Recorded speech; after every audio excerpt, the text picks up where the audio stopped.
اعوذ باللہ من الشیطان الرجیم بسم اللہ الرحمن الرحیم السلام علیکم ورحمۃ اللہ وبرکاتہ۔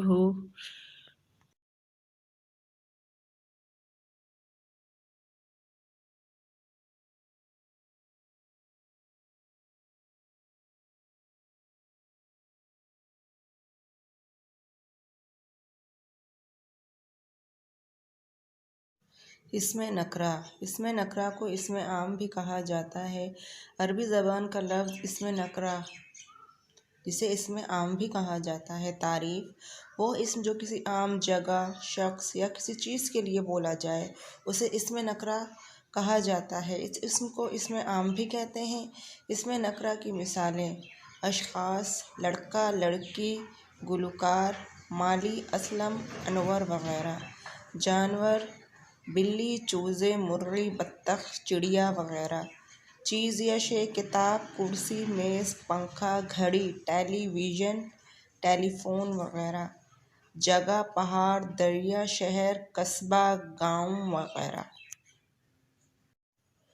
اسم نکرہ کی اقسام: اسم ذات، اسم حاصل مصدر، اسم حالیہ، اسم فاعل، اسم مفعول، اسم استفہام۔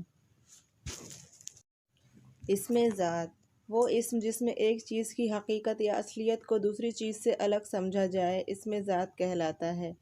اسم ذات کی مثالیں: قلم، دوات، صبح، شام، ٹیلی فون، میز، پروانہ، شمع، بکری، گائے، پنسل، ربڑ، مسجد، کرسی، کتاب، کاغذ، گھڑی، دیوار، کمپیوٹر، ٹیلی ویژن وغیرہ۔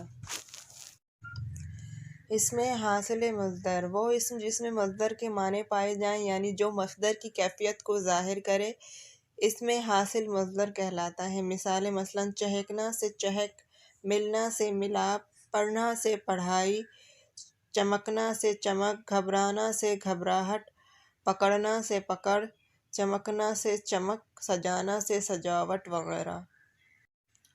اسم حالیہ: اسم حالیہ اس اسم کو کہتے ہیں جو کسی فاعل یا مفعول کی حالت کو ظاہر کرے۔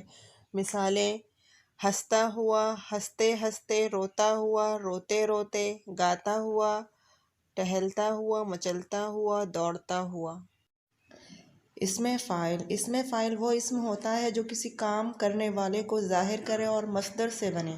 اسم فاعل کی مثالیں: دیکھنا سے دیکھنے والا، ہنسنا سے ہنسنے والا، رونا سے رونے والا، سننا سے سننے والا، لکھنا سے لکھنے والا وغیرہ۔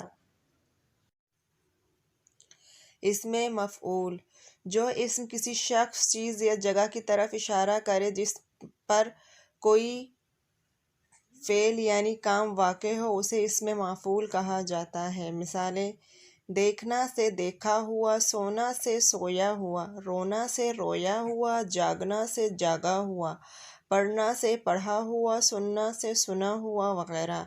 اللہ مظلوم کی مدد کرتا ہے، وقت پر بویا گیا بیج آخر پھل دیتا ہے، رکھی ہوئی چیز کام آ جاتی ہے۔ ان جملوں میں مظلوم، بویا ہوا، رکھی ہوئی اسم مفعول ہے۔ اسم استفہام: وہ اسم ہے جو پوچھنے کے محل پر بولا جائے، جیسے کون؟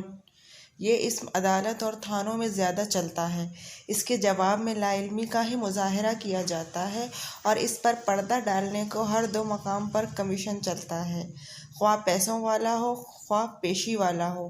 تاہم عام آدمی کے لیے اس کے سب سے اہم مثال یہ ہے کہ بجلی آنے والی ہے یا جانے والی ہے۔